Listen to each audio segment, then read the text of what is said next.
I am Colby Sumner, and this is America, Fog of War.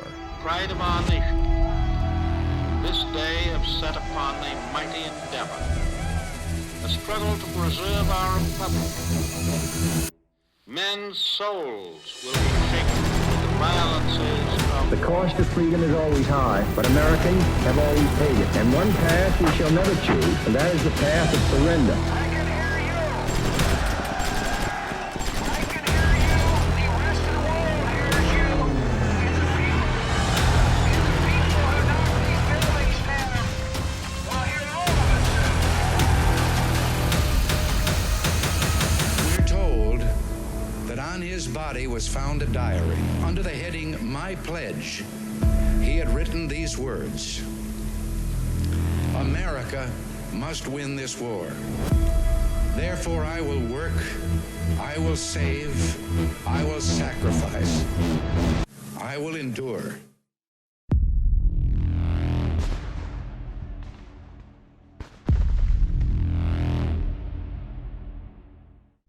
Hey everyone, thanks for joining us again for another Hippocket History. I'm Colby Sumner, and as always, I'm joined by my co-host Brett Thomas. How you doing today, buddy? Great day, doing good. How about yourself? Man, I can't complain. It's a great day to be making some more Hippocket Histories. Yeah, I man. will say for our listeners, if you see us sweating profusely throughout this episode, just know that our studio is a sauna. We're recording this today basically in a sauna. It's about 15 degrees hotter in here than it is anywhere else in the building. Yeah. And it's hot. But that being said, we get to talk about the American warrior and American wars, and to me, there's nothing cooler to talk about. So, Agreed. honestly, it's a good day, man. Can't It really is. complain. Yep. And a cool story coming up. It is a cool story, man. I know I say this about all of our hip pockets, but it's fascinating. I mean, there's really not too many instances that I can think of in any war where you find something like this story. I mean, obviously, there's special missions that, can be found in any war we cover, but Yeah. this one's unique. It's almost comical in a Disney way, like if like an old Disney movie, which is fitting because Disney did make a movie about what we're going to talk about today. They But did. the subject matter we're going to be covering today is the Great Locomotive Chase, and otherwise known as Andrew's Raid, but the Great Locomotive Chase sounds Yep. way cooler, so Yep. that's what we're going to call it. Just to give you kind of an overview of what we're going to be talking about today, in 1862, in April of 1862, there's going to be a federal or a Union mission deep behind enemy lines with the objective of causing some mayhem. So the overall mission premises, if you will, is a group of Union soldiers are going to cross into enemy lines. They're going to reach Chattanooga, Tennessee. From Chattanooga, Tennessee, they're going to ride a civilian train down to Marietta, Georgia.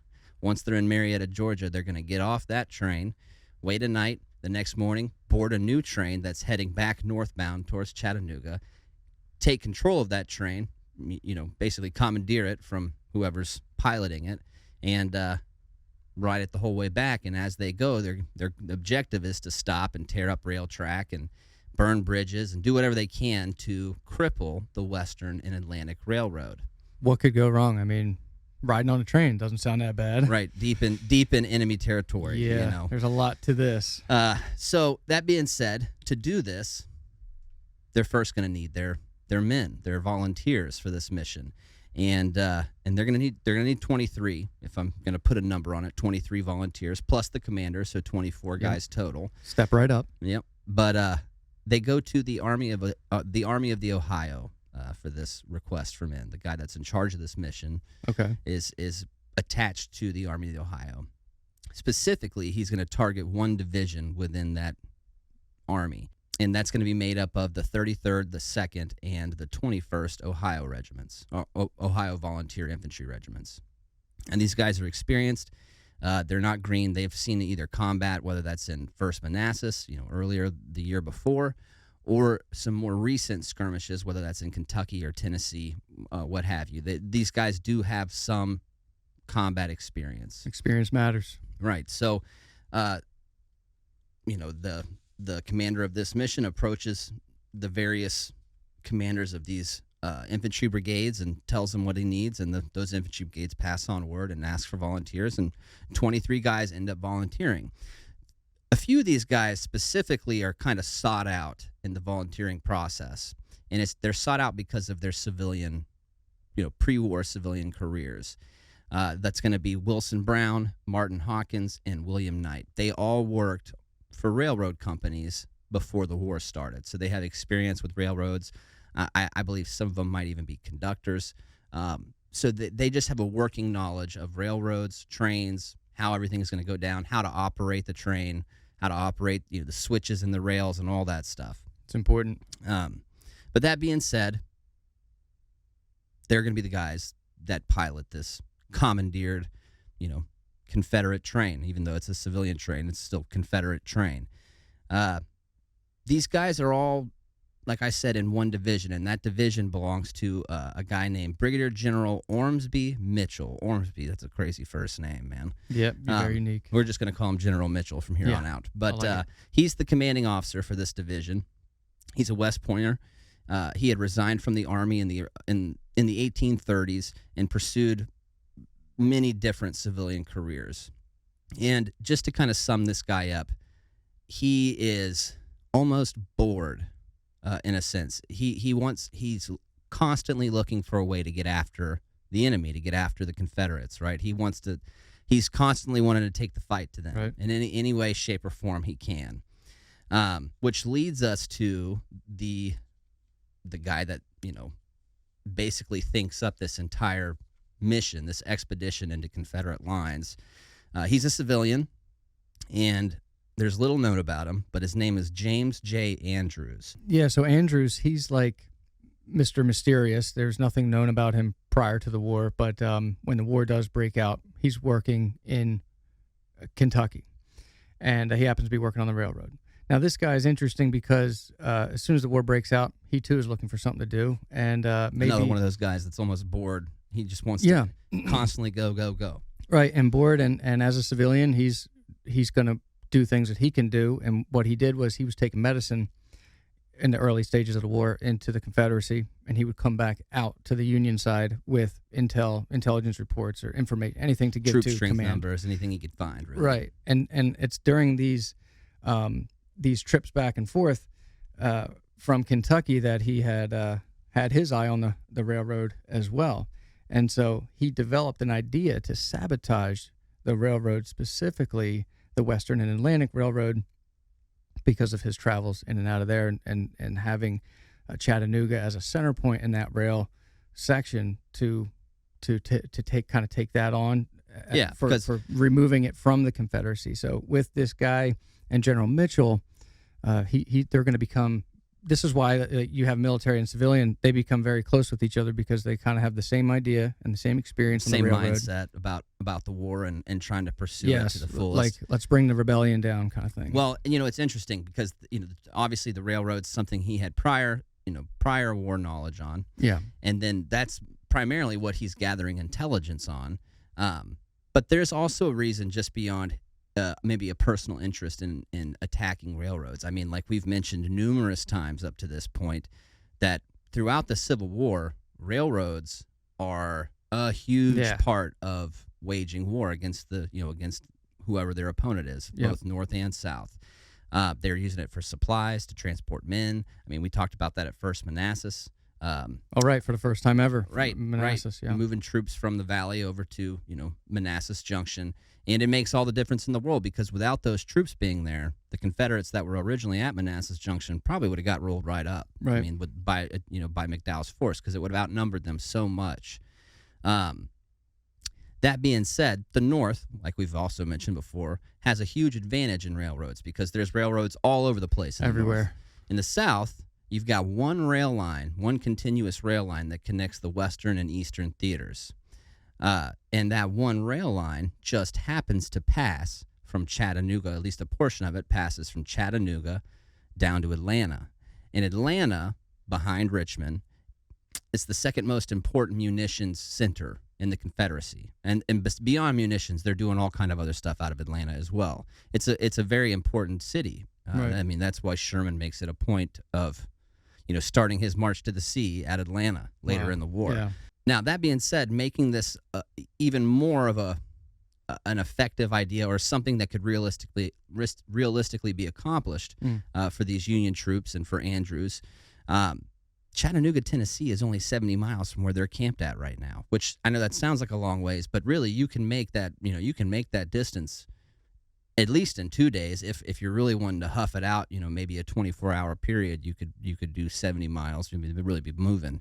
But in 2 days, 35 miles a day, that's very doable, right? Yeah, Like, armies, that's very doable for Right. them at that time. So that's the plan they come up with.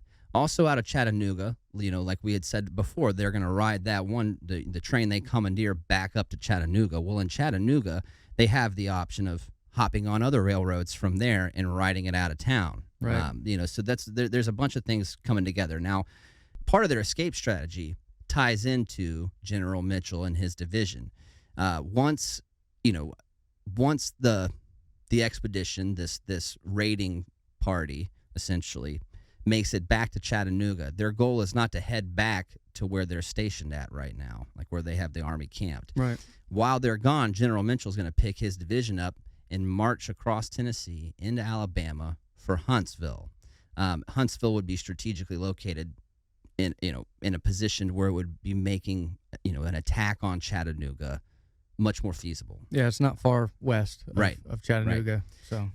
So that's their plan, right? They get back to Chattanooga. Once they get to Chattanooga, they're going to make their way to General Mitchell's division over in Huntsville, Alabama. Yeah, that'll be good. And link up and maybe make their way to Chattanooga. Right. And take the whole thing out of the picture. But, Right. And the work that the raiding party does, tearing up the tracks and all that stuff, it's really gonna hinder the Confederates that would be defending Chattanooga, because now their resupply routes have just been destroyed. Right. Honestly, a lot of their egress route, at least a quick egress, has been destroyed as well. They would have to, huff it out on foot if they wanted to get further south, if they're successful in this. Yeah. So it makes the whole thing, honestly enough, kind of like a modern day mission. I mean, how we would use special forces today. They're not just going in willy-nilly to do things. There's a strategic purpose, at least in a conventional war. There's a strategic purpose as to why you send them in. Now, with the war on terror and stuff, there's a lot of high value target missions and stuff that really don't apply to troop movements or capturing a city or whatever. But in the grand scheme of things, in a conventional war, special forces would be used for something just like this. Right. That would affect the ammunition supplies, the medevac, getting casualties out, getting reinforcements in, any of that stuff that they can, the logistical minutia, if they can disrupt that in any way. Hey, food and water, man. Yeah, that's an army marches on its stomach. Yeah, buddy, that it does. Now, looking at looking at this whole thing with the possibility of taking the threat from Huntsville, Alabama, to crippling the railroad, to taking Chattanooga out of the picture. By the spring of 1862, the Confederacy already has a lot of major issues going on because, especially in the Western Theater. Now, Kentucky is already in Union hands. Ulysses Grant, he's made his name for himself in the Western Theater. He's coming down the Tennessee River. Get it, Grant. And yes, he is. The United States Navy is down in New Orleans, threatening everything. So the Western Theater is kind of a mess. So to have Chattanooga taken out of the picture for the Confederacy would just be another major disaster. Bad. It'd be looking bad. It'd be not good for them, but good for the Union. Their national morale would be on the rocks, to say the least. A lot sooner than it was. Yeah. Yeah. Well, let's get down into this. Let's get down into the into the nitty gritty. Now, like we mentioned before, the 23 volunteers were acquired. So Andrews pulls them all together on April 7th and begins to brief them, telling them what he expects them to do, how they're going to go about doing certain things. Right. And he tells them right off the bat, you're going to be in civilian clothes. You're not taking any rifles with you. You can take a pistol, but I'm warning you, don't use it unless you absolutely have to. Right. It's a last measure kind of a thing. And for those of you that don't know that much about the laws of land warfare or the rules of land warfare, if you're dressed in civilian clothes, especially at a time like this, you would be treated as a spy. They could charge you for espionage, which means they can execute you. If you're wearing a uniform, in theory, you're not going to be executed. You'd just be held as a prisoner of war. When the war's over, you go back home. Hopefully. Hopefully, you know. That being said, these guys know that's not an option for them. They're in civilian clothes, so they're not getting any fair shake when it comes to being treated like a uniformed soldier. Could be a one-way ticket. Mm-hmm. Very likely is going to be a one-way ticket. And as a cover story, Andrews instructs them that, if they're questioned, they're going to say that they're coming from Kentucky with the idea of joining the Confederate Army, right? Like, that's their cover story. All right. But all these guys are from northern states, so, they're not going to have the southern accent. I know Kentucky really isn't known for having a southern accent, but still, that being said, you really got to be careful down south because they're using that accent as one of the ways to determine whether you're friend or foe. Absolutely.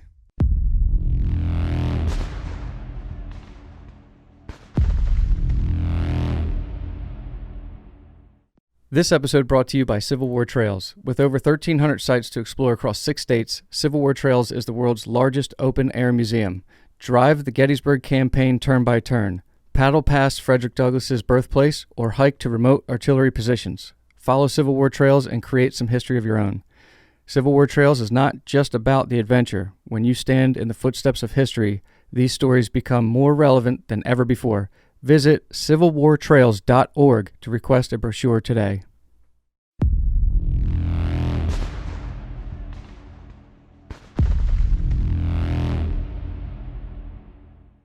They're not going to all march together. Andrews tells them, listen, we're going to split up into small groups, 2, 3, 4 guys.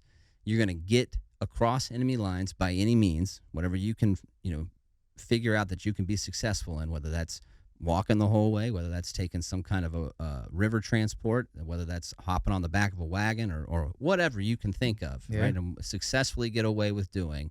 That's how you do it. And breaking up into small groups is actually an excellent tactic for this kind of stuff.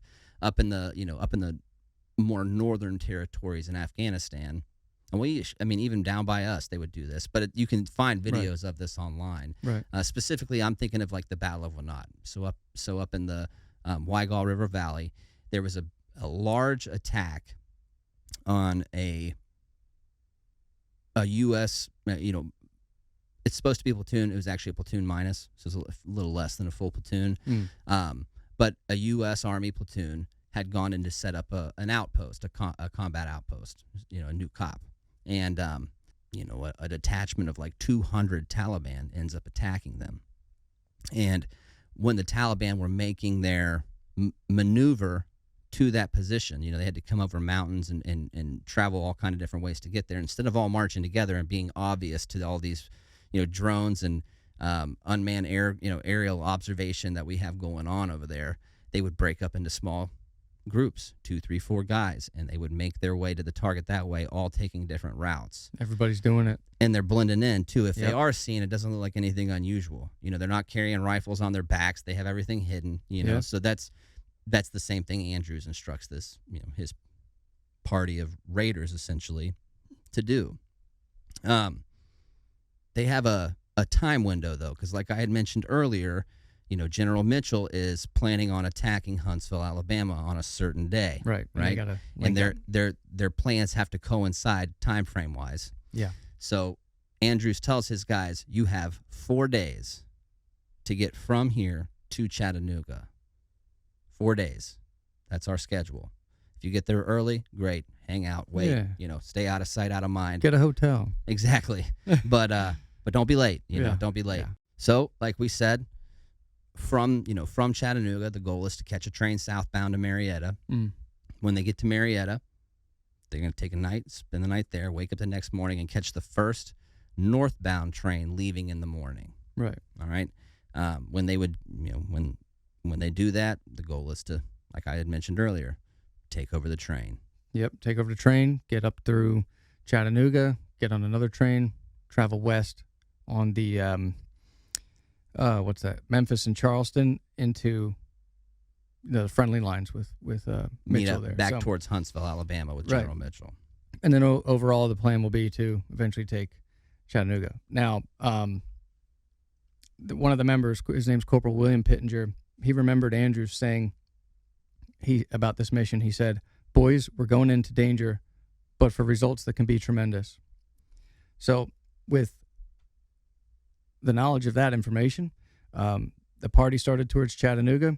And of course, in any event that anything takes place when you're out in the field, you got to do something. It starts raining, and it was like a Of course spring it rain. does, dude. Who ate the charms? That's what I want to know. Don't eat the charms out of the MREs. It's bad luck. Bad luck. Rain always follows. Right. But that's the truth of the matter, man. Murphy's Law. I know that's kind of made into a joke, but Murphy's Law, what can go wrong will go wrong.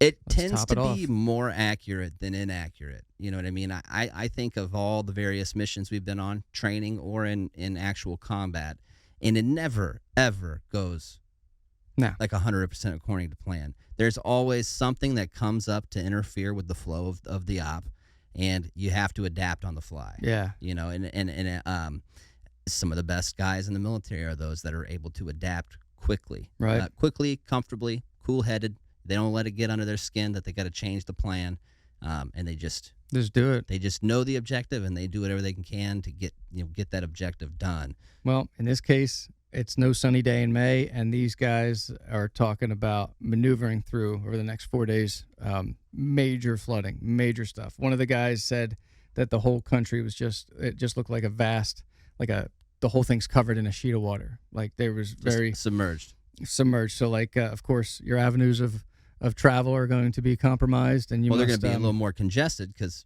because of that. Yeah. Weather will constrict whatever travel options are available at the time. So now you're because I would imagine they're trying to talk as little as possible, right? Yeah.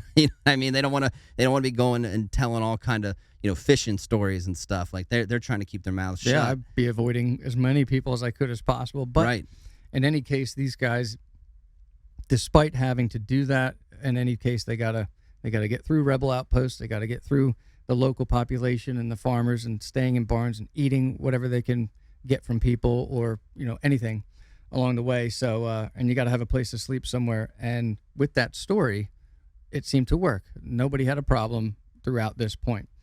Now, one of the other fellows, his name's Dorsey, he had explained, with most of us, the idea of keeping mum and talking as little as possible prevailed. We made it a point to appear as insignificant or uneducated as we could. Look at there. We were right. Yeah. Keeping their mouths shut, man. That's one instance where you would not want a talkative guy on your team. No. You know what I mean? Like, short discretion and simple is going to keep you alive in this scenario. Yeah. Like verbal. Keep it's like it locked up. Verbal judo. You got to be able to, but with less verbal. Right. And maybe more judo. You want to just stay below the radar. Yeah. You're trying to draw no attention to yourself. Be as insignificant as possible. Right. And if you're talking, you are failing in that objective. And don't be threatening. Right. Well, as they get moving across enemy lines, a few of the guys are going to take, like I had mentioned earlier, ferries, a river transport down to Chattanooga. Others will walk. Others, there's a ton of different ways these guys make their journey to Chattanooga. And talking about the schedule, the original mission schedule had them getting there in 4 days, right? Because of the weather, which I can only imagine that area of the country where they're going to be trekking through. One, it's like mountainous and hilly, and there's rivers and all kind of little like offshoots from these rivers. If the rivers are flooded, those offshoots are flooded. The terrain is muddy, slippery. Rocks, when they're wet, dude, slippery is, it's one of the most slippery surfaces you can try to maneuver on, and they're doing it in, mid-19th century shoes. Yep. Covering a great distance. They're trying to stay hidden, so obviously these guys don't make it on time. They don't make it within that 4-day window. Andrews is in Chattanooga and, realizes he's the only one there on the 4th day, so he goes, well, shoot, I guess I'm going to have to push this back a day. Yeah. So he does. He pushes it back a day. And on the next day, the 5th day, his men start trickling into town. Yep. They're a little blown away, though, because Chattanooga is just crazy. I mean, people are freaking out. People are loading up wagons and leaving town, hopping on southbound trains and getting out of there. Supplies and equipment are being taken out of the town. Yeah. People are almost hysterical. And with a little bit of investigating, they come to find out it's because General Mitchell has just maneuvered on Huntsville, Alabama. So he is staying on schedule. What a way to right? get the news. Right. So that being said, we can already see that them being behind a day is going to start causing some problems for Yeah. them. What's And it going to do now? We'll see that play out more as we get further into this story. But the guys down in Chattanooga, they still have a mission to do. Yes, they do. So while they're waiting for this evening southbound train, Andrews realizes he's 2 guys short. He starts doing a head count. He's missing 2 guys, and those 2 guys, I'm not even gonna attempt to say one of their last names. I'm gonna say Sam L. I can't really pronounce Llewellyn. I guess Sam Llewellyn. I don't know. That is probably terribly missaid, but that I don't know. That's what my attempt at his name. Him and a guy named James Smith. They run into a little bit of trouble, and they tell their cover story. We're from Kentucky. We're heading down to join the Confederacy. Well, I don't know exactly what kind of trouble they ran into, but it had to be pretty serious because they ended up actually having to join the Confederate Army. They couldn't just get away with saying they were planning on doing it. Wherever they got held up, that's where they joined. Whoever they told that to probably just said, "Hey, we could use 2 guys. Why don't you come with us right now? Here's a coat. Here's a rifle. Yeah. Get in line." And there's no getting away from that. Nah. What are you gonna say? No. Yeah. You just told them you wanted to join, and so anyways, their goal now is to eventually, slip away from that Confederate Army and make their way back north. That would be freaking terrifying to me, though, because if your average Joe private, PFC, whatever rank, in the Union Army, in the Army of Ohio, is not going to know about your mission. Right. He doesn't know that they've sent a party of 23 guys across enemy lines to steal a train. Now, if it's a whole party of you, different story. But if it's just 2 dudes showing up dressed as rebels, and they're like, hey, we were on this mission to go steal a train. We got held up, had to join the Confederate Army, but we were able to slip away, like defect and slip away, and we made it back here to you. That PFC, a private, whatever, low-ranking junior guy would be like, BS, homie. Shady. Yeah, I'm just going to shoot you both now. Yeah, get over here. Or like, take you to some kind of POW camp. I would be more nervous about that aspect of it. You know what I mean? Yeah, true. And listen, having to get away with deserting the Confederate Army was difficult because they have all kind of, cavalry units and stuff riding around to make sure that doesn't happen, to round up deserters. Right. So it's just that's a scary situation to be in. That being said, they do get on, Andrews and the rest of the remaining 21 volunteers now hop on their southbound evening train and get to Marietta, Georgia. So at that time, Andrews, he's going to give the guys that he has with him a final briefing. And in this final briefing, he says, hey, when we get there the next morning, Andrews is going to tell his men, tomorrow morning, we're going to board this mail train. It's going to be going northbound. Now, when we get to Big Shanty, which is only 8 miles up the track, there's a breakfast stop there. This is back before they had breakfast cars on the train. No breakfast cars. They're not allowed to eat on the train, evidently. And he said, everybody, when we get there to Big Shanty, they're going to dismount. The whole crew, passengers, everybody dismounts. And he says, be ready to take action at this moment. So once they get off, they're going to, the 3 guys that were specified earlier that you had mentioned had engineering experience previously. They're going to commandeer the engine. Everybody else is going to jump on a train somewhere. And but Andrews says, if anyone interferes, shoot him, but don't fire unless you have to. Oof. Well, that's a wide berth, isn't it? I mean, that's such a hard decision. It's a decision that that a lot of guys have to make. I mean, there's been numerous times through, even in our war. I mean, when you're talking about like a vehicle approaching a checkpoint that's not slowing down and having to go through, your escalation of force with the pin flare and the hand signals, then the pin flare, then the, up and up and up. Sometimes you don't get that time. Sometimes they're moving so fast or you catch them so late that that there's not time to do all that, and you have to make a judgment call. Do I kill this person, or do I try to start at the pin flare, for instance, and shoot a pin flare at the car? If you decide to go with the pin flare, you might be risking getting yourself and all your buddies killed. If you kill the person and they don't have a bomb in there and they just didn't know, well, you just murdered a civilian or an innocent person. Yeah, because there are probably civilians on this train. So, yeah, I mean, Anyway, the train comes at first schedule, first light. This train comes, and just like he was concerned about the schedule previously, but hey, the train shows up. And now this train, this locomotive, it goes by the name of General. It's called the General. It's a wood burning. Sounds mean, doesn't it? Oh, big old strong wood burning locomotive built in 1855. All right. And so these guys, they got this thing on their hands, which is fully capable of taking them where they need to go. Now, when it shows up, it's got 3 boxcars on it, and then a number of passenger cars. And they realize they're 2 men short in the morning because this train's coming first thing. And so these 2 guys, Martin Hawkins and John Porter, evidently they overslept. And by the time they got there to the train, it had already been pulling away.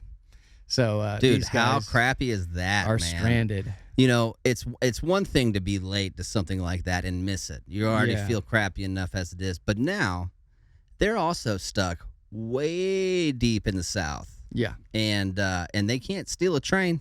Nah. The train that's getting stolen has just left the station. You're not going to be able to steal a train behind that one. Right. They're planning on tearing up track and burning bridges and all kind of stuff. And we know that they're eventually, the locals and for like local authorities and all that are going to be on the lookout for any more, suspicious activities. So that's shot.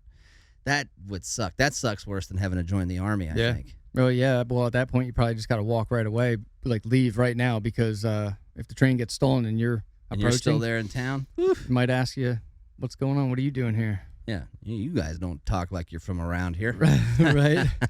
Yeah, so that's the plan, and that's what these guys want to do, and they're, again, 2 men short, so well, they're going into it. Hey, man, got to accomplish the mission. Yeah. Mission will continue. At least they had battle buddies, though. Right, they had battle buddies, but I would not want to be in either set of those battle buddy partnerships.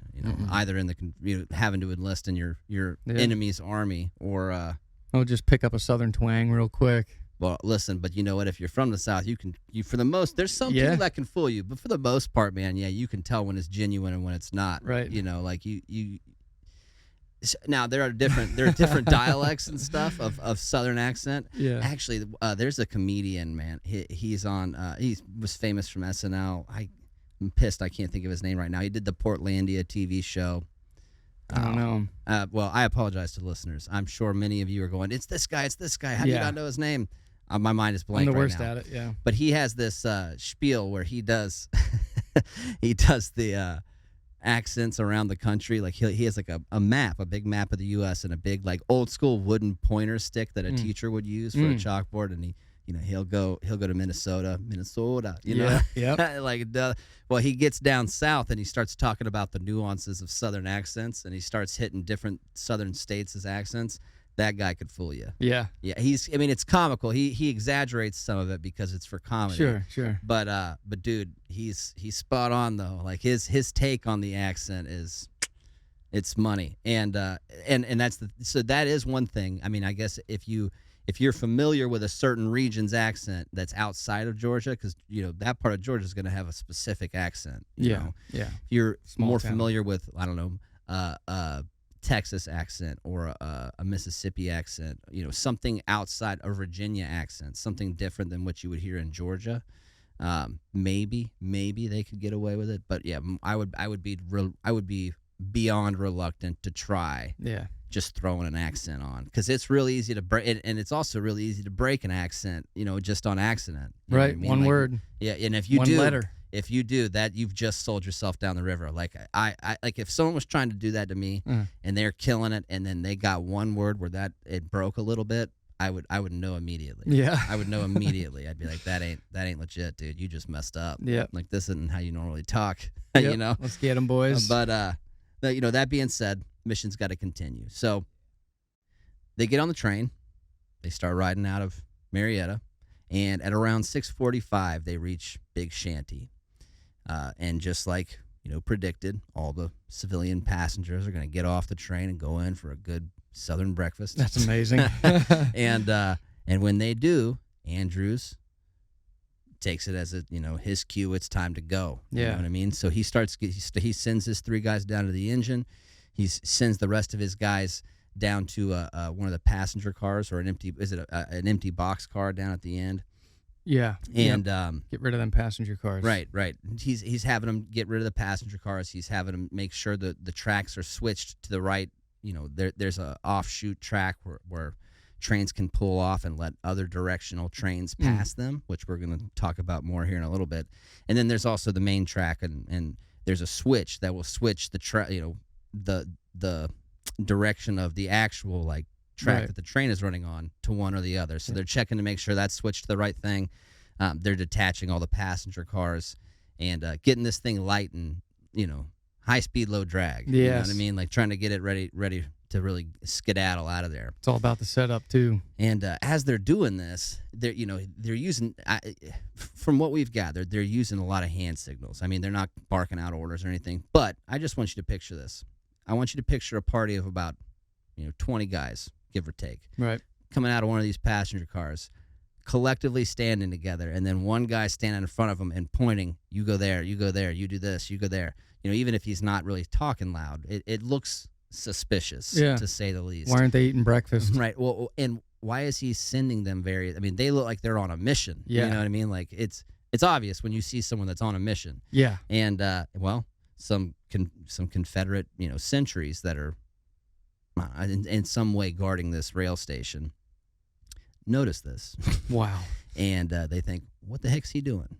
As these Confederate sentries start to make their way down there, obviously they're suspicious. This is strange. You don't see this every day. Certainly.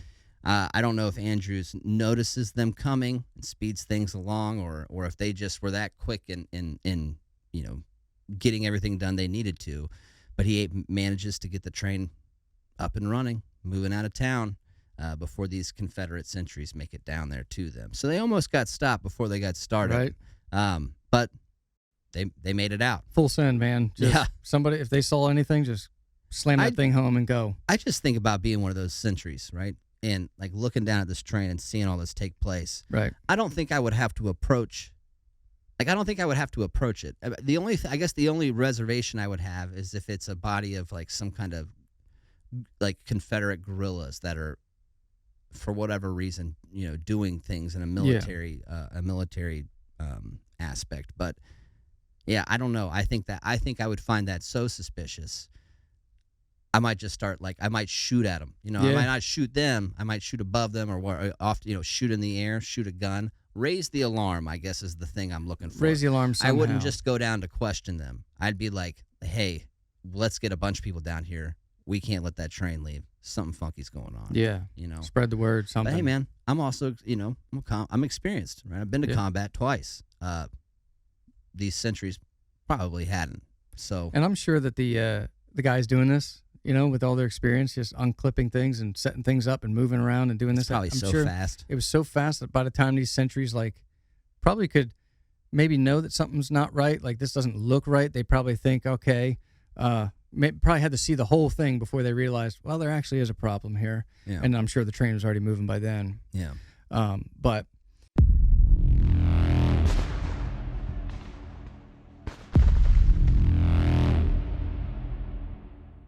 my time in the military and in combat taught me the importance of being prepared. A lot can happen on the battlefield that can lead to tragedy, and I never wanted to face the consequences of failure due to a lack of my preparedness, especially when my brothers were counting on me. That's because my squad was my family. Now that I've finished my military service, what I need to do to prepare has changed, but my responsibility to ensure I am properly prepared for any eventuality remains the same. That's why I called Health Markets. One of their licensed agents took the time to examine every aspect of my family's protection and created a personalized solution of coverages that would safeguard my family and keep us prepared to face whatever the future could throw our way. So that if I find myself in the hospital, out of work from an illness or injury, or reach that inevitable last breath, I can know that my family won't ever suffer the added tragedy of financial desperation.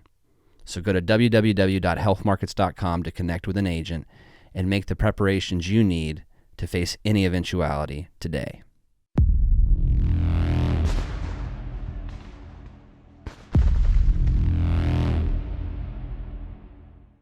But in any case, once that train does get moving, the original crew, they're inside eating breakfast. They're going to obviously hear this now and see the train moving. They're going to run outside, get up from their breakfast, and run out and see their train pulling away. And Now- this is where we get introduced to, I think, one of the most fascinating characters I've ever heard in any war story ever. Yeah. And it's, listen, that's an overstatement. I probably shouldn't say that. He's not like a Roy Benavidez. Roy Benavidez is just an unstoppable force that did the incredible and in the most terrifying of situations. This guy today, it's almost like, I've talked before about the iron will mentality that the North seems to develop once Ulysses S. Grant starts really becoming successful and things start happening for the North. This guy today that you're getting ready to talk about has an iron will to me, and I don't want to throw too much praise towards him because he even though he's a civilian, he's still he supports the Confederacy, right? Right. And the things they were fighting for. So I don't want to throw too much praise at him. He's an enemy of the United States. Let's put it that way. Yeah. And but at the same time, dude, like his qualities are qualities that you would want to emulate. Right. He's mind blowing to me, and I try so hard not to make him the main character in my mind, but it's hard not to. Yeah, I think of him as the main character in my mind. Also, he's kind of like the unsung hero, even though like in this particular story we have our Union guys are the raiders, so they kind of seem like the invaders, and then this guy seems to be like the unsung hero because of his incredible efforts going forward. So what's his name? So with all of that being said, we have to introduce the conductor. His name is William Fuller, and him along with two others, they're on the platform and they're looking at what maybe they didn't know what it was called at the time, but they're looking at the Great Locomotive Chase unfolding right before their eyes. And so he's like, okay, there goes my train. Now I got one major problem. I don't have anything to chase this train with. So he does nothing less than hop off that platform and start running running along that track, going for that train and not giving a crap about anything. Listen, I think Jocko would call that extreme ownership. Jocko Willink would call that extreme ownership, right? Is right. He's, there goes my train. I'm not going to let them take my train. Right. I don't have a vehicle to chase them with. That's all right. I got two legs. Yep. That's just, I mean, dude, that's crazy because even though these trains aren't hauling butt, they can 15, 20 miles an hour, Oh, gosh, yeah. Thinking about trying to catch it on foot is crazy. Yeah. So those Confederate sentries, they fired some shots at the train to no effect. He's got no telegraph line in Big Shanty, so he can't put word up ahead. And this guy's a very experienced conductor, so he knows that there's no other option other than giving chase to it. So, well, I tell you this, he did his best there. The next stop that train is planning on making is going to be in Kingston. It has another little train station about 30 miles away from Big Shanty. Right. The Joker's looking at a long trip. Yeah. That's a hike. Now, that being said, it's not like the train is going to just be full steam ahead.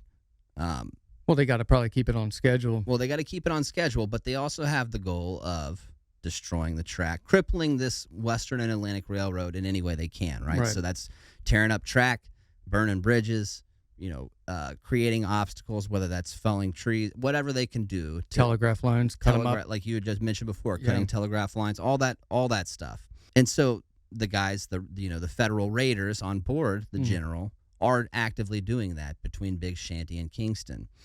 But I'm curious to see just how crazy this chase gets for the conductor. For the conductor. So he's it's just crazy, man. So out of the three of them, there's three of them giving chase.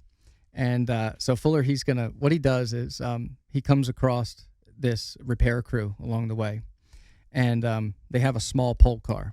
And this pole car is literally what you think it is. It's like you stand on it and you push your way along with a pole. Not like one of those ones you would see in the old-timey like cartoons where they have the it almost looks like a seesaw handle where you just go up and down. That might be fun for a little while. Yeah. But a pole car, you're pushing that heavy car and yourself with a pole on the ground.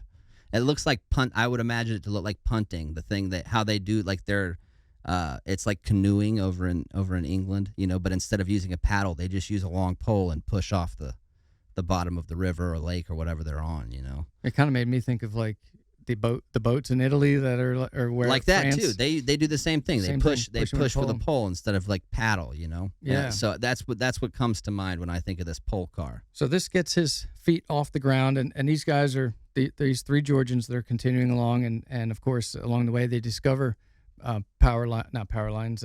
They discover telegraph lines that actually are cut, and they're looking at it because maybe they thought maybe somebody stole this train, maybe it's a desertion, maybe whatever. But now I think at this point what he's realizing is he's dealing with professionals, because every time they come across a broken track, they got to pick up this pole car and guide it over the broken part of the track onto the new part. How get heavy back you up. think that thing was, man? It can't be light. It can't No. be light. I'm sure they're pushing this thing as hard as they can through But having dirt. to pick it up and carry it to the across like a chunk of track that's been torn up. Put it back on the rail. Oof. So they're doing this, but Fuller, being the man that he is, he knows if he just keeps going, there's another train up ahead, and there's a small engine that he knows of by the name of Yona, and up at the next station. Now, this train, it's a locomotive nonetheless, but it's not anything in comparison to what they're chasing. Yeah. But it is also another step up from the pole car. It's So- better than a pole car. Yeah, I would have huge. to agree with that. So they get into this next little station, before Kingston, of course, and they're going to fire this thing up, and they get on the Yona and they start giving chase. And from where they are, they got about 14 miles to Kingston. Okay. So they went 15 miles by foot and pole car, a combination of the two. Yep. That's man. Yeah. Oh, that's motivated right there, dude. That's what I'm Yep. saying. Extreme ownership. That Yep. guy wants his train back. He's- It's- all the way. It's mine. Yeah. Yeah. And just like anything. So like I feel like in this whole entire morning, it's like raining. So it's going to be raining off and on. This guy, he's going to just be out there chasing after his train in the rain. So why wouldn't it be? Dude, that'd be like how in Rocky you got the motivational like training sequences. Yeah. Could you imagine like a motivational sequence just following Fuller throughout this chase? Yeah. He's running through the rain. He's moving pole cars, commandeering trains, getting off those trains and running. Dude, it would be You'd be like, this guy's freaking hard as nails. Yeah. You know. Now 45 minutes before Fuller and the rest of his, crew that's with him, board the Yona, the Union Raiders had reached Kingston. When they got to Kingston, they actually had to pull off onto one of those side tracks I was talking about. Yeah. It's just a track. It doesn't lead anywhere. It comes off to the side, allowing other trains, moving southbound to pass them. Right. And they have to pull off because the train schedules. They do show up a little unexpectedly, though, and some of the people working around the station, they're curious about it. They're also curious as to why there's no passenger cars on this train. Where's the rest of your train, buddy? This is where we get a little glimpse of how Andrews operated. I know we've mentioned Andrews a few times, some of the things he says, but it really doesn't give you a glimpse as to what the guy would have been like. Right. This kind of gives you a glimpse of what he would have been like and why General Mitchell probably had enough faith in him to allow him to do this mission. Andrews is approached by one of the workers at this rail station. The guy is bringing up, many of the things that are standing out to him as like a little troublesome. Yeah. Hey, you're a little unexpected. You're early. You're whatever the case is, early, late, whatever. Also, where are your passenger cars, man? Yeah. Like, what's going on here with this train? You have to prove to me now Something's up. that you're not shady, because I'm about this close to sounding the alarm. That's what's going through this employee's mind. Right. Andrews looks at him and tells him, I'm a Confederate officer, and I'm on a mission of the highest importance to resupply Beauregard with ammunition at Shiloh, because he's lost a ton of ammunition at Shiloh fighting Grant, and it's very important that I get him this ammunition in a very quick amount of time. Yeah, because Shiloh was just probably about 4 or 5 days prior had ended. Right.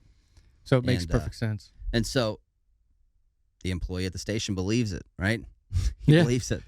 Now, the reason I also bring that up beyond just enlightening people to what, Andrews might have been like, I mean, because from what at least from my research, it seems like Andrews kind of came up with that story on the spot.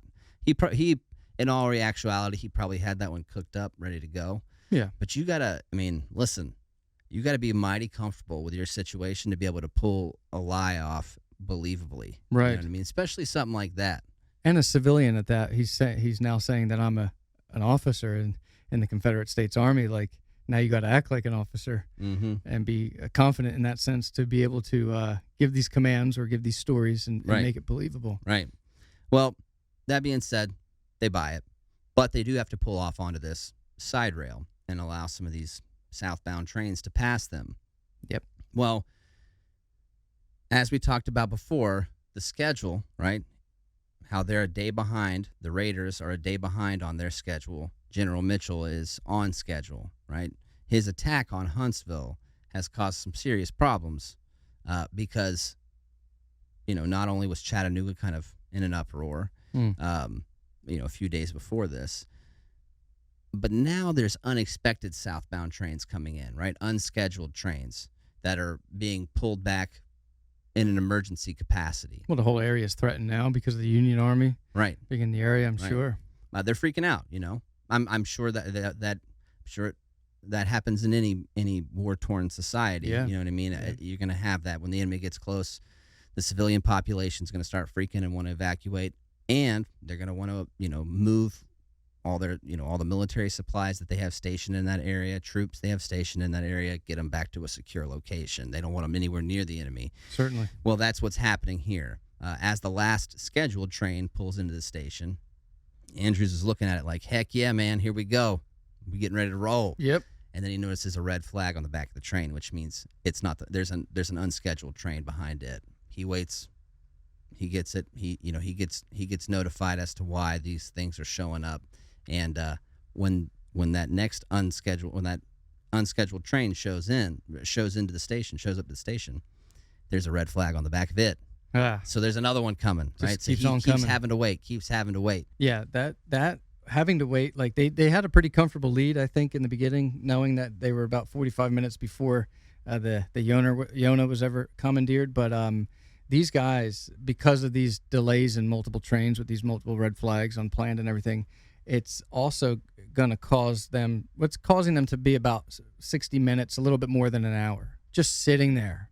Ugh. And that's got to be awful, because to think that everything that they've done so far, they've been moving pretty quickly, I think. Every step along the way, an hour or just over would feel terrible if you were just sitting there. So he's got to give the guys an update.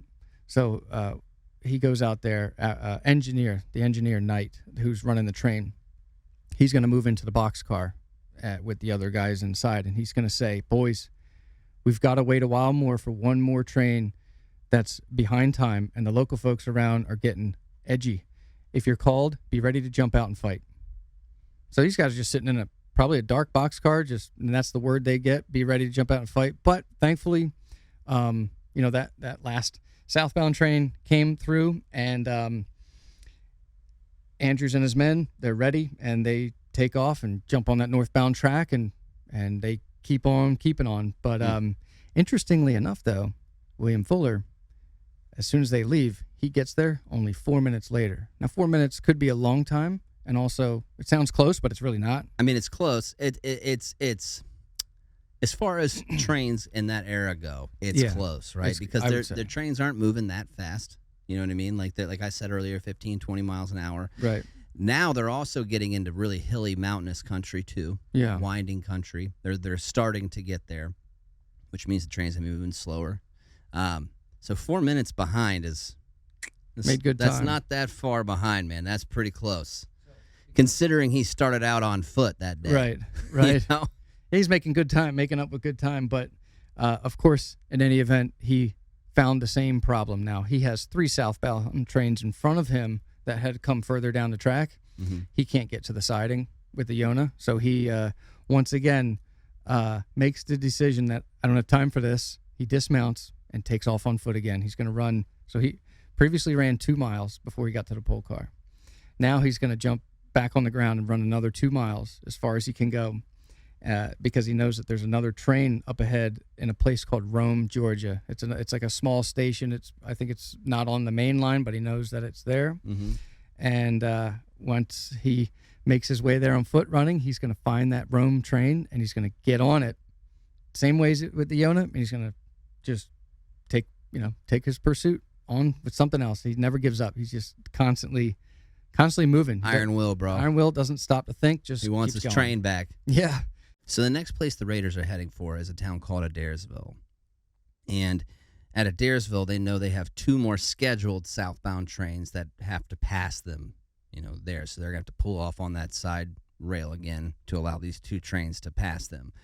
They have to stay on schedule, though, because if they're late, they could end up running into one of them trains, on the track somewhere in between the 2 stations, and then they're just screwed. And they'll be out on foot. Right.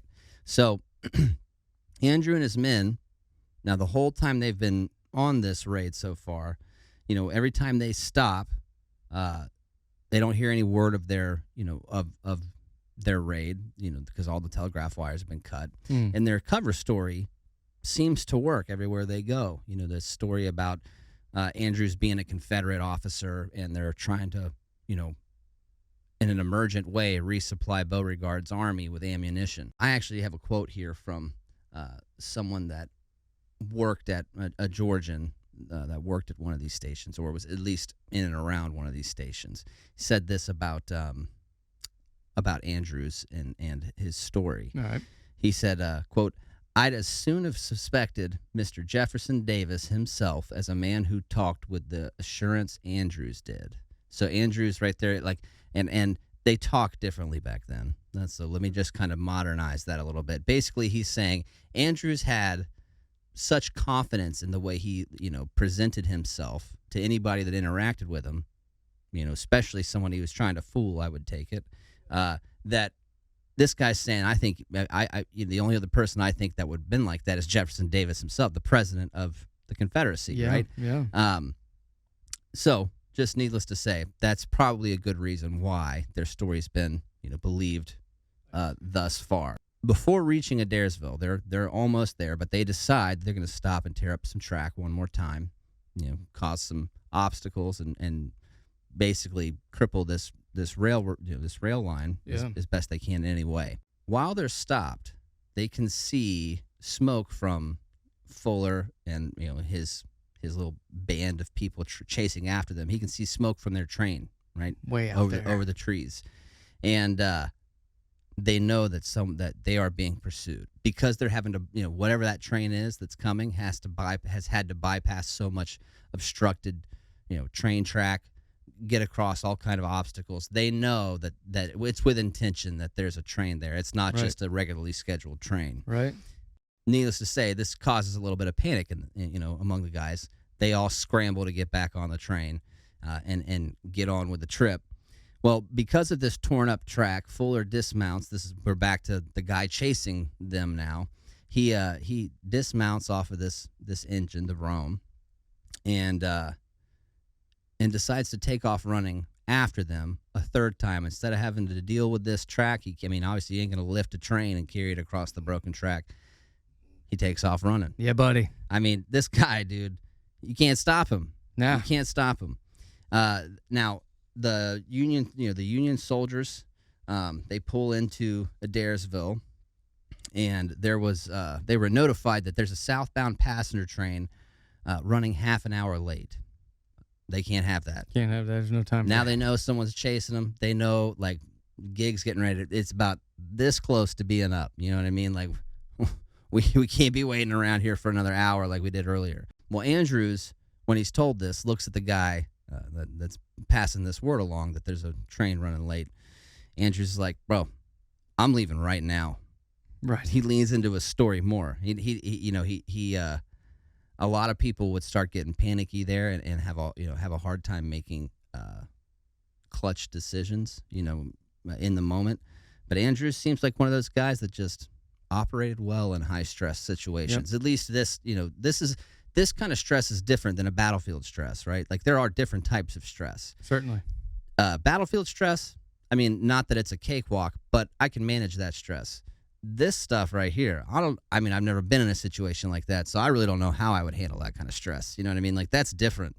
You're on your own. You're on your own, and you got to stick to your story. It's just a different stress.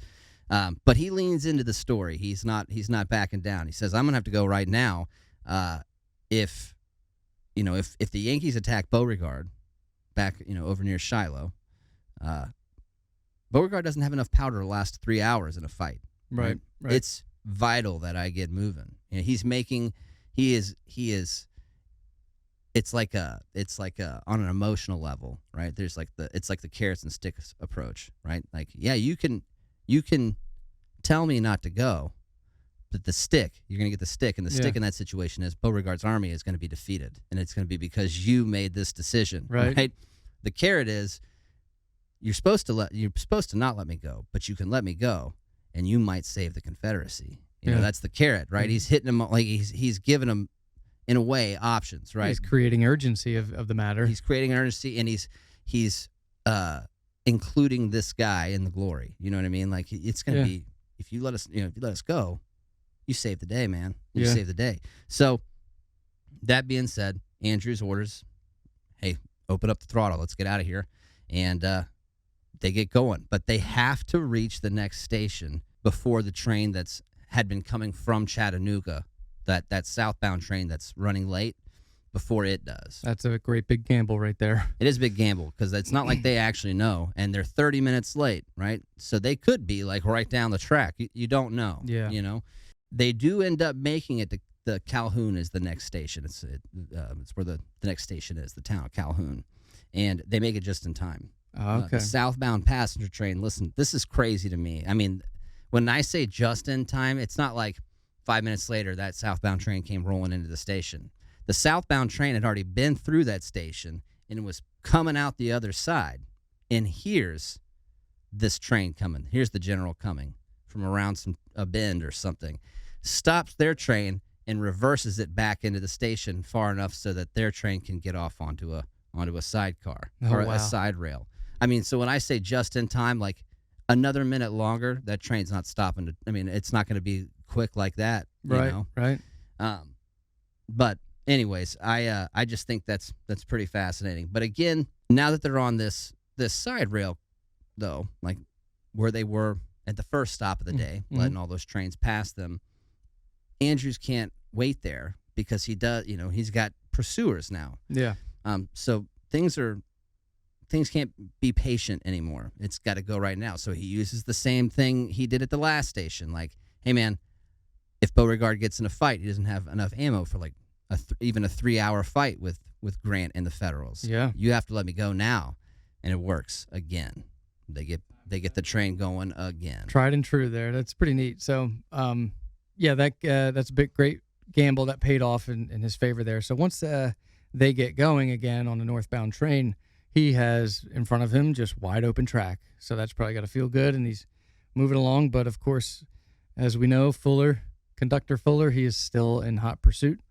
And that southbound train that Andrews just made it by, Fuller makes it to this train not too far outside of the station. Because this train is now moving again southbound. Moving southbound, yeah. So Fuller and his other crewmen, they get this train and they back it up again. Well, for the first time, this train's now backing up a second time.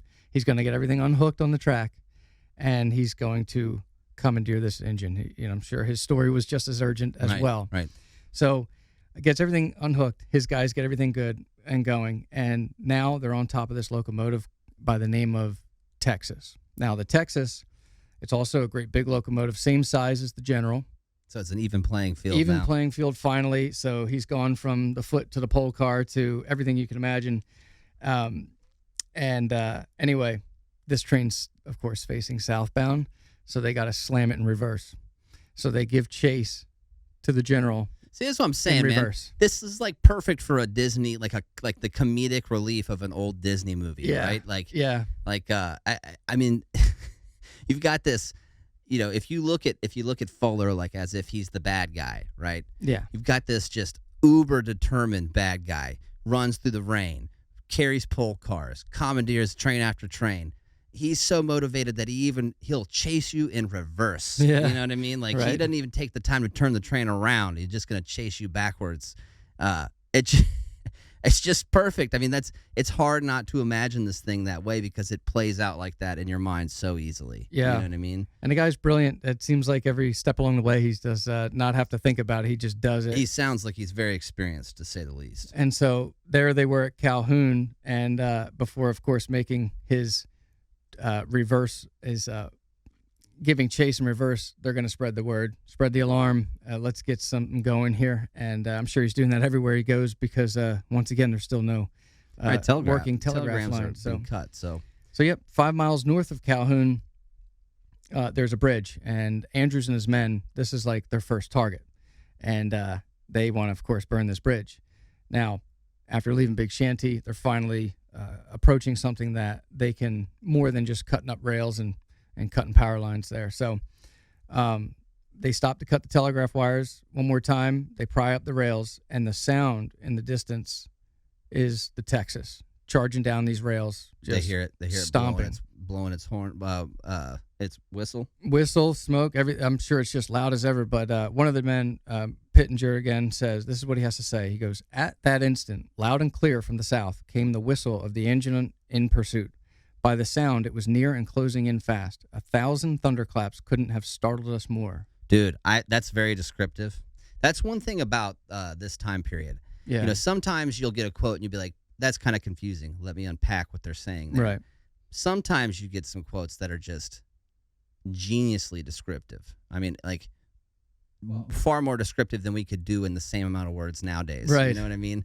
When you think of 1,000 thunderclaps, it just makes me think of this big old locomotive just steaming down and just Right. Just crushing it rails. just would scare the crap out of you, Yeah. especially if you weren't expecting it. You know what I mean? You jump.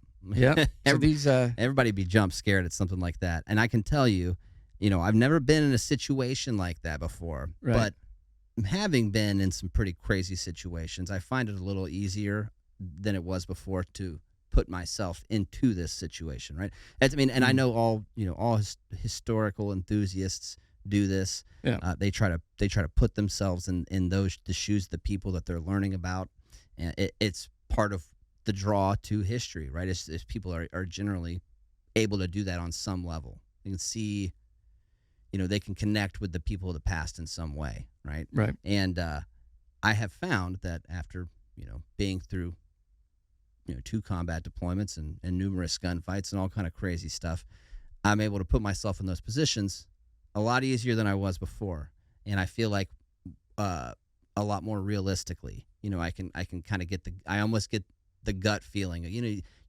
know, when you're in combat, there's a way you think about it before you go, and you know it's going to be scary. But then you get in it, and there's different things that start interacting with your feelings as well, like mental and emotional feelings as well. It's like feelings that you get in the pit of your stomach. You know, the way your heart is either, you know, feels like it's going slow or it's racing, or the way like time seems to speed up or slow down. There's all these different things, smell, everything, right? It changes it. Yeah. You know what I mean? It makes it different, those things. And putting myself into this situation, man, I feel like my freaking heart would have jumped right out of my chest. Yeah, well, there's many variables, and I think reading that last part of that quote gave me a little bit of goosebumps thinking about what it would be like to be in that scenario, because at that point in time, they could no longer sit there and pry up these rails. They had to just give up on what they're doing and keep on going, because at this point, they know for sure someone's trailing them. They're coming up quick. We don't have time anymore to stay. Yeah, and they're close. They're close. Yeah.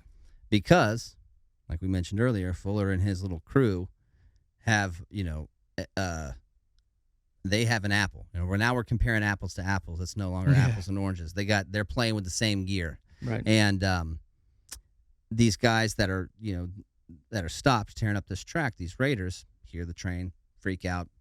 They, in a rush, don't really pull up the track successfully. Right. Yeah, they don't get it all the way up. And so Fuller and his crew can get the Texas around this almost no problem. And, you know, they're hot on the heels of these Union guys, these Union soldiers, in a full-on chase at this point now we're getting into the Great Locomotive Chase. Like this is it. This is the climax of the movie. And I also love this part, and I wish I could say I love it for Andrew's brilliance, but I actually love it for how Fuller handles this situation, because it makes him seem like a boss, dude. But Andrews has one option left to him to try to slow up Fuller's pursuit without having to dismount the train and try to tear up track and time-consuming things, right? He has he has one more option that he can do on the fly, and that was he's got 3 boxcars on the back of this engine. Use them. Yeah, so he's thinking, all right, well, I'm going to disconnect one and send it back back the Texas's way, right? At as fast a speed as I can. And he does that, right? He stops, disconnects the car, gets going in reverse fast enough to send it on its way, and away it goes. You would think that would cause problems for Fuller. I don't really know that much about trains. I'm not very educated on the workings of trains. I have basic general understanding of things, but, I don't know the ins and outs. I don't know what trains are capable of. So when I hear this part, and especially since it's happening in, the mid-1860s, blows my mind. It blew my mind the first time I heard it, and continuously surprises me almost every time I think about it. But Fuller sees this coming. Again, guy's experienced. He knows his job. And instead of panicking, he stops. He throws his engine he throws his engine forward because he's still chasing in reverse right now. He throws it into forward. Yeah, he's got to reverse. So now he's driving course. it forward, just the opposite direction as the general, and catches this boxcar. When he catches it, puts it in reverse again, and keeps on chasing him. Yeah, I'm pretty sure when they connect, like they don't have to get out and connect it. It just the couplings just sink in. Like I was looking when I looked up the Disney movie. It gave me a preview online, and that's what it did. That's what it did. They're cruising down backwards, and this car just comes out of nowhere, and they just catch it, reversing their course. It's a pretty unique little 2-minute part of the story. Oh man, it's in the preview. How cool! Yeah, dude, that's just crazy. And that's clearly like someone that can do something like that with a train is clearly one of those people that are very, very good at what they do. Right? Like that guy probably knew his job, so he'd probably been doing it for freaking years at this point. You know what I mean? And it sounds like he was a master at his job. Like he knew so much about it. He could catch a freaking car coming towards him the opposite direction. No sweat, So he catches it and continues chasing. Andrews is going to try it again. Cuts another one, right? Sends it back his way. And again, Fuller's going to catch it and keep on going. Easy peasy. Now, a little north of a town called Reseca, we're still in Georgia, the railroad we had talked about earlier, hill country, mountainous country. Well, right here, it starts getting very tight winding patterns, right? Back and forth to make it through all this crazy terrain. Through mountainous regions and stuff. And around every bend, Andrews is trying to obstruct the railroad one way or another. He's trying to get some space, man. Fuller is freaking close. Like it's close enough that if they do have to stop and get off and do something, by the time they're able to get back on, he's going to be there. You know what I mean? So they're close to being close to having the gig be up. But every time he stops, whether it's to resupply wood or water for the steam, whatever the case is, to resupply his train and to obstruct the tracks, Fuller keeps gaining on him, and he continues to close the gap somehow, one way or another. Fuller keeps bypassing these obstructions, or at least successfully dealing with them quickly, and it's near the Georgia-Tennessee border that the general really starts. For lack of a better word, the train starts to die, right? I mean, it's used all its juice. She's gassed. They're running out of wood. They're out of water.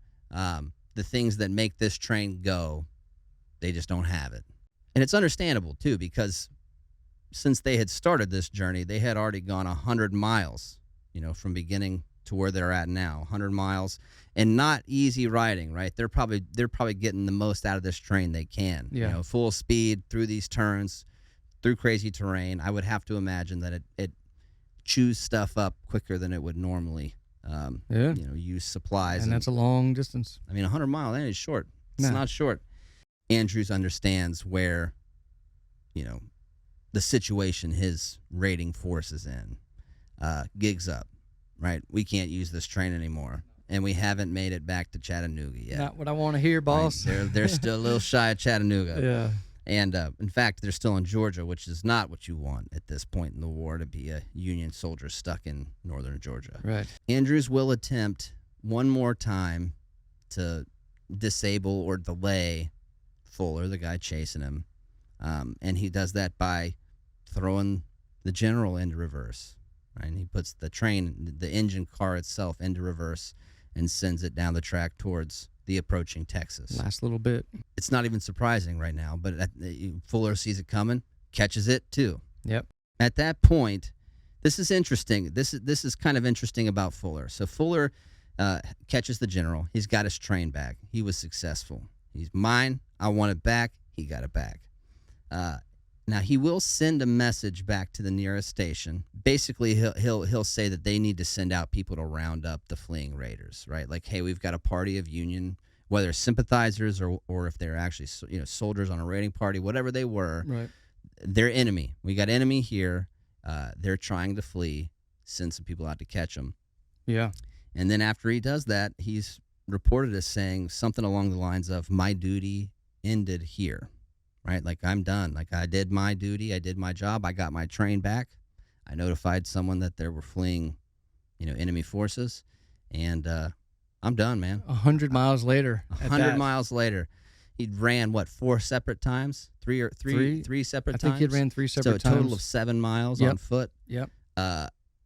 I mean, if he did 2 miles in the first one, then got the pole car, that means he went 13 miles with a pole car, having to pick it up and move it across track numerous times. And the dude, I mean, ran through rain, ran through freaking mud and just crazy terrain, at altitude, chasing these guys. And 2 to 3 miles at a time per day is enough I bet for he me. was ready for some food and to sleep, dude. Yeah. I bet that guy was exhausted. But hey, had he not done that, they wouldn't be where they are now. So now this whole raid, real quick before we move on, this is kind of interesting to me because so much happens. It seems like it would be a long period of time. This whole thing from beginning to end was 6 hours long. From the time the general left, Marietta, Georgia in the morning to the time till right now in the story, 6 hours. So they interrupted Fuller's breakfast, but now maybe he's ready for lunch. Maybe, yeah, maybe. That's kind of where it is. Like it seems like such a long story, but it's all done in the same morning.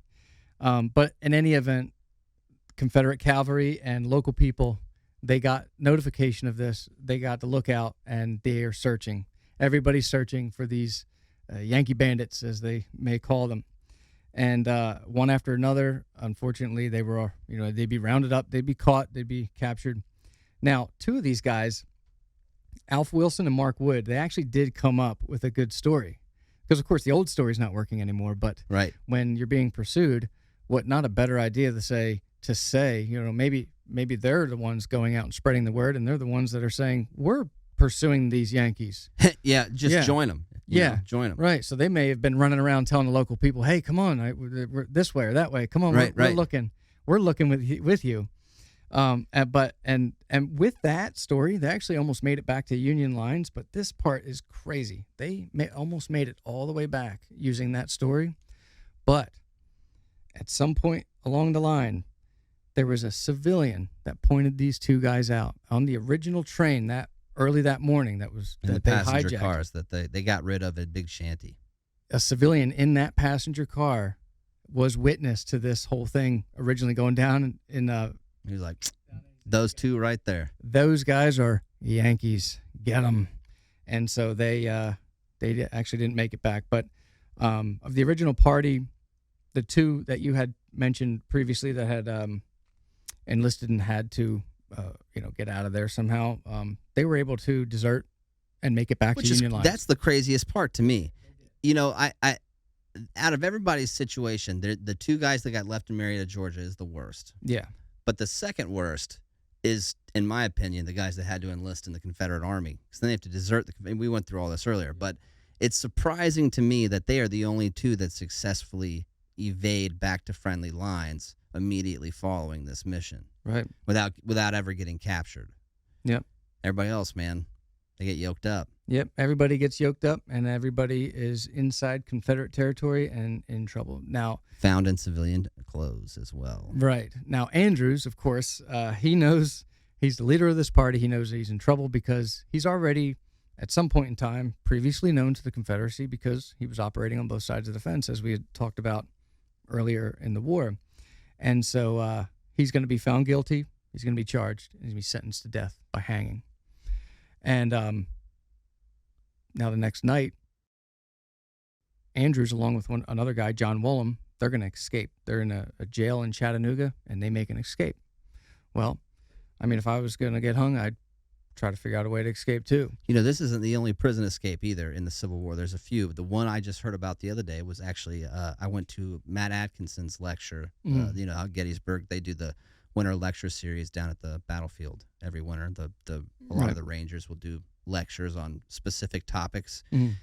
His was on John Hunt Morgan, and who is a Confederate cavalry officer. Okay. Ends up getting arrested, you know, taken prisoner, sent to a civilian prison, I believe in Michigan. I want to say him and about six other men that got arrested with him end up escaping it and making their way back to the South. You know, so like Michigan's pretty far up there. Michigan's way up there. Secondly, how's everybody breaking out of jail? That's what I'm saying. I mean, I don't know. You know, obviously it's a little easier to break out of jail back then than it is now because they don't have all the technology they got nowadays. Right. But you're still breaking out of prison.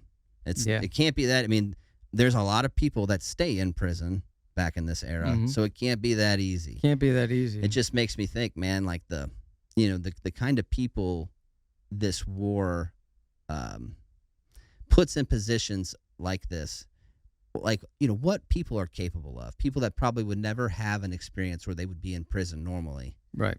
In this, you know, environment, this time period, they're breaking out of prison. You know, multiple stories of it, or they're, you know, doing some kind of crazy deep behind enemy lines missions. When, you know what I mean? They might have been a banker and they're civilian. You know, things like that. It's crazy what this war brings out of people. You find yourself, or maybe they found themselves doing things that they never would have imagined in their life, and that's goes for anything. But unfortunately, Andrews, he's recaptured only 2 days later, and on June 7th, the leader of the Raiders, he was taken to Atlanta this time, and he was hung in public.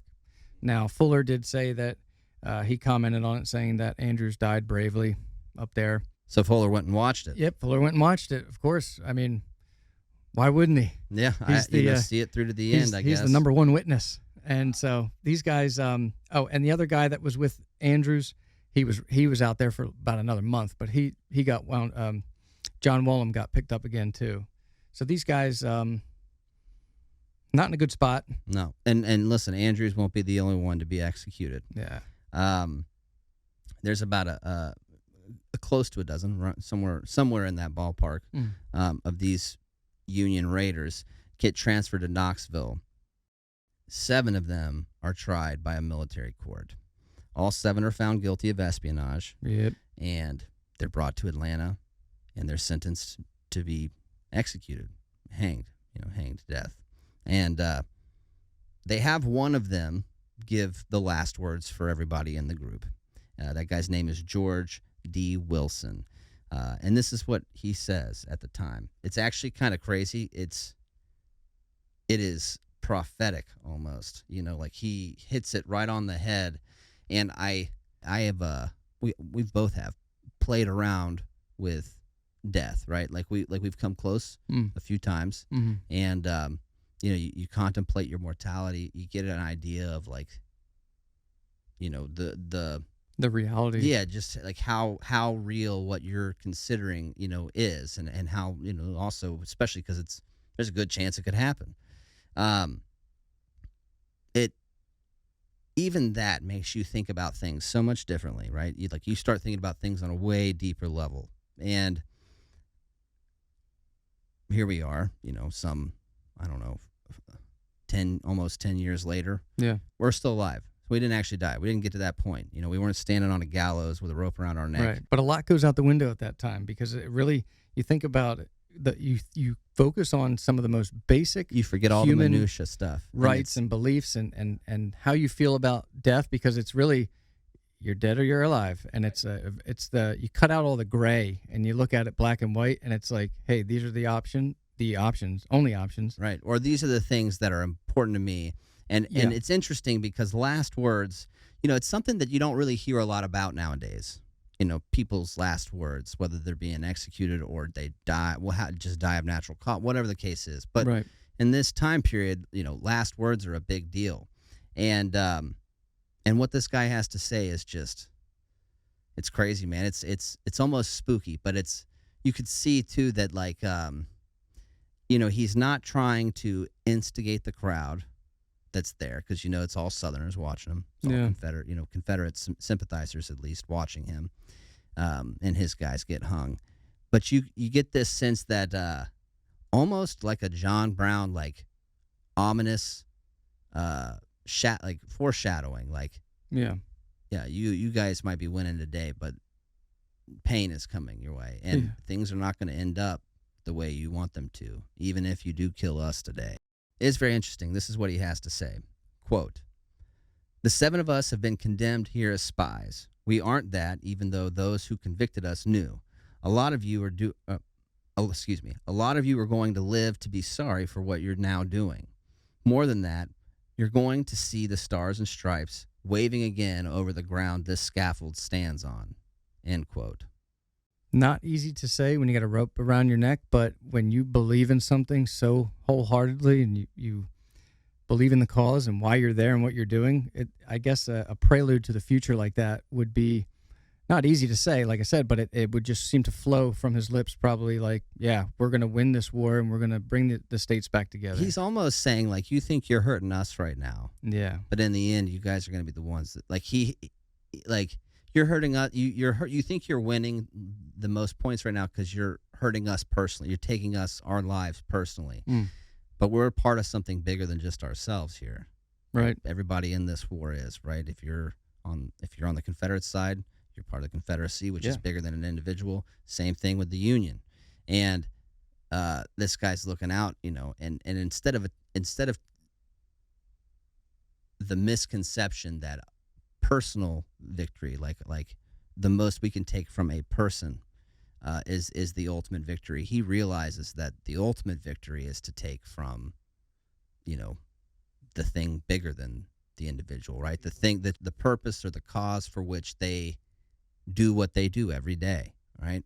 Yeah. And he nails it on the head, man. That he did. The stars and stripes waving again over the ground this scaffold stands on. Boom. Just ominous, it's just, it's pretty remarkable to me. But needless to say, the 7 men are executed. Now, the remaining 14 survivors are still being held in captivity, and they will be held that way for another 4 months.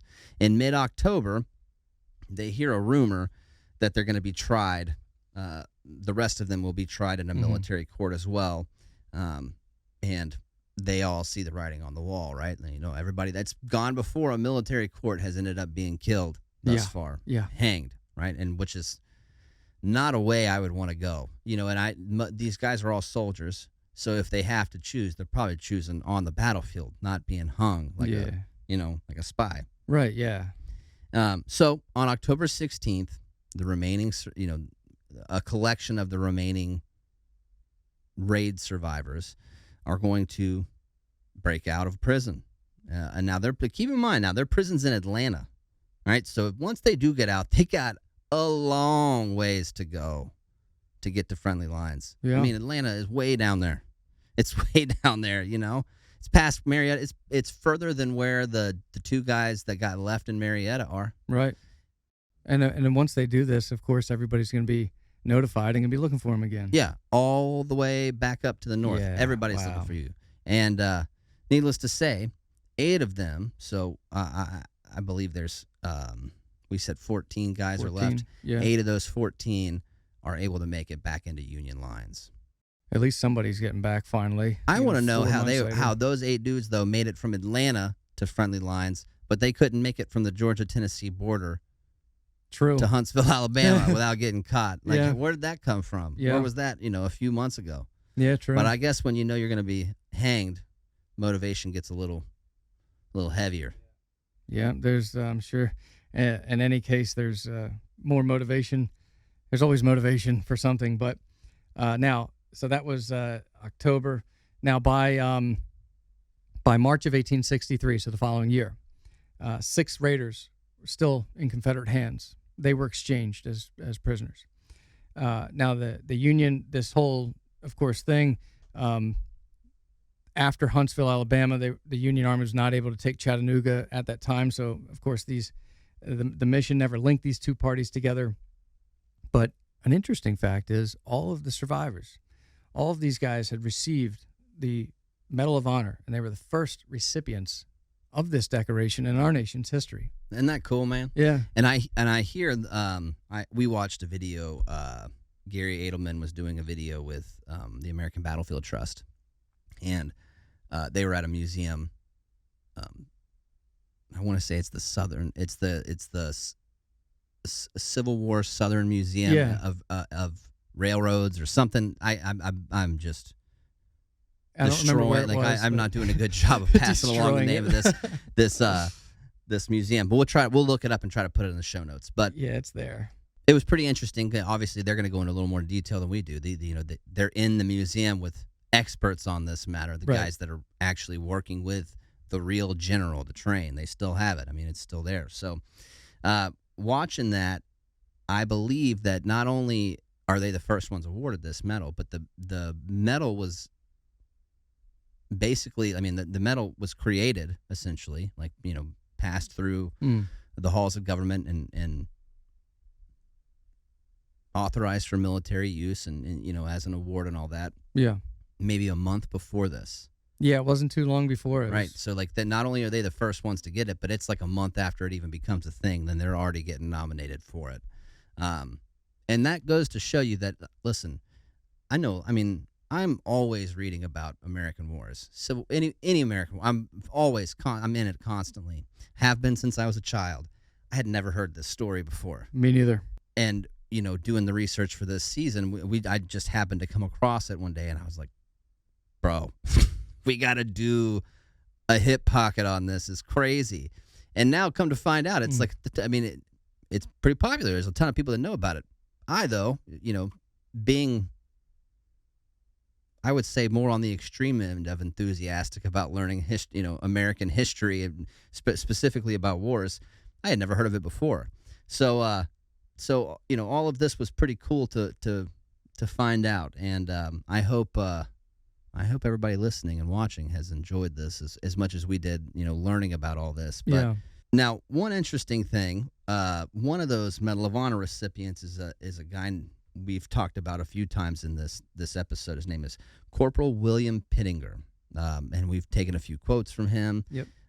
He was the 5th recipient of the Medal of Honor in this group, and we had one of our listeners. His name is Tim. I'm not gonna say his last name. Yeah. I don't want to throw it out there just for everybody to get. But Tim reached out to us over Instagram, and was telling us about this guy. I never knew this though.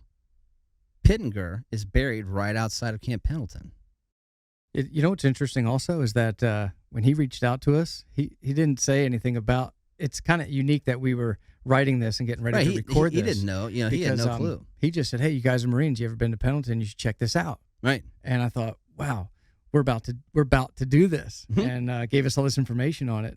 So it's really neat. He was saying that there's a Pittinger house there in Fallbrook, which is near Camp Pendleton, and he said it's a museum. Said they got a lot of great stuff.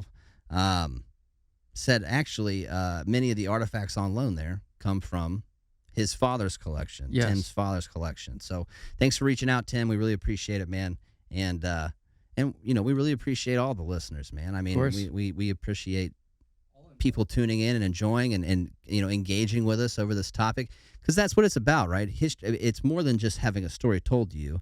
That's the reason we wanted to do this on a medium like podcasting to begin with, and on YouTube and all that, is because it's not some big, mega company that, you're never going to interact with the people that create those movies or TV shows or whatever. Interact with us. We like that. The conversation with history is the fun part about history. I mean, Right. learning the story is the first step, and you gotta do that. But then getting to have conversations with people about it is what's so fascinating Yeah, and enjoyable. and our history connects all of us. I It think, does. as Americans. Listen, I heard someone one time. Now this is gonna sound like it's coming from me, and like I'm biased because I'm a Marine, but I did hear. Well, I've heard it twice. I heard a Navy SEAL and an Army Green Beret say this on various YouTube videos, and I wish I could tell you exactly which ones, because I know there's going to be some people like, BS, they never said that, you know what I mean? But both of them said something along the lines of, out of all the branches, no one comes out of boot camp more locked on and motivated to do their job, like be a combat fighter, than the Marine Corps. The Marine Corps is the best at that. Sure. You come out of boot camp just locked on, right? And Certainly it's, do. Listen, I do have to, like, I'm not, again, I know it's going to seem like I'm being super biased, but I would have to agree with that on if I was being honest with someone. I'd be like, listen, yeah, you're going to look a lot different than just about anybody else in the military, all the other branches. Yeah. And a lot of that has to do with the fact that they emphasize their heritage so much. And these guys, you have to earn the title of being a Marine. You're not a Marine from day one. You're recruited day one. It's after the Crucible, you get your EGA. Then you're a Marine. You've done that whole process as a recruit. It's the end. You become a Marine. But that whole time, you're learning historical stories about this organization, and they're incredible. And they put so much value on that history that it makes you not only it does a few things. It makes you, one, super excited to be able to be part of that group, right? Yes. Like, and proud and to say, like, to have accomplished the training and get awarded the EGA, and now I'm a Marine. I'm inside this group, The other thing it does is it instills in every recruit's mind the importance of keeping up that legacy, right? Like that you want to honor that heritage, and you don't honor that heritage by falling asleep on post. Right. You don't honor that heritage by retreating, and you don't honor that heritage by doing something you're not supposed to do, right? Like they preach, do the right thing even when no one's looking, constantly in the Marine Corps. And it also gives you a sense of who has gone before you, what they have done, the standards that they have continued to uphold. Now you're going to uphold those standards. It's a changing of the guard almost. It's like they're handing the flag off. Like that's part of the process. But you have to learn that heritage and become connected with it. And it's because they keep you in it constantly in the Marine Corps. They're always you'll be marching somewhere, and they'll be at, like, the drill instructors will be like, blood, like, what's the bloodiest Marine Corps engagement? And then you spout it off, and you do that with a bunch of other stuff too. This, but they're invested in it. Right, new recruits become invested in the heritage of the Marine Corps, and you can see that when Marines get out of the Marine Corps. Once a Marine, always a Marine, right? And I will say, this is again not me being biased. I'm like I would if I'm having an honest conversation about it. Another area that the Marine Corps seems to excel in beyond any of the other branches is their camaraderie after service, right? Agreed. Like Army guys, soldiers, don't have a once a soldier, always a soldier kind of mantra, right? The Air Force doesn't, the Navy doesn't, but the Marine Corps is very emphatic on that, right? They once a Marine, always a Marine. I'll even have civilians that have never been in the Marine Corps be like, once a Marine, always a Marine. They'll even say, you know what I mean? They'll even say it to you, Everybody knows. So you're always connected, right? And that connection, I'm able with most. I mean, listen, there are some. I hate to admit this, but there are some Marines out there that you're not going to have a conversation with. There's just there's some bags. There's bags everywhere. Bags. But everybody's everybody. But that being said, man, the majority of the time I can have a real friendly, pleasant, open conversation with a fellow Marine of any generation. And we want that to happen with, the American warrior's legacy. It doesn't matter what branch they come from or what capacity they served in. We want to celebrate that culture, that heritage, and we want to promote it being carried on honorably in the next generations. And the only way to do that is to become invested in the subject matter and engage in it. Part of it is listening and reading and learning, the history for yourself. The other part is talking about it and, talking about different aspects with people that might know more or less than you. Right. And listen, if anybody out there is ever looking for someone to chat with about some historical stuff, I can tell you, you've got two people right here very willing to do it. So please, anytime. if you like the content, you feel like engaging with us, hit us up. We won't bite. We promise. Yeah. Well, I hope you guys enjoyed the most extraordinary and astounding adventure of the Civil War. Absolutely. You couldn't have said that better. It is most definitely that. I should have said I quoted the Atlanta newspaper that wrote That's about what Atlanta said about That's what Atlanta said about it. So even they thought it was an incredible story. Listen, they were the ones that got rated, and they're like, man, that crap was pretty cool. Yeah, yeah. I hope everybody enjoyed that. I know I did. There's that just goes to show you, in any situation, there are just times when you got to tip your hat to your opponent, your adversary. Yes. Sometimes when they get it right, you're like, man, that was brilliant. Yeah. Hey, that was freaking cool. I don't want you to win, but let me see you do it again. Yeah, right. Anyways, well, dude, good times, man. Yes, sir. Thanks for joining us, everybody. And as always, stay frosty.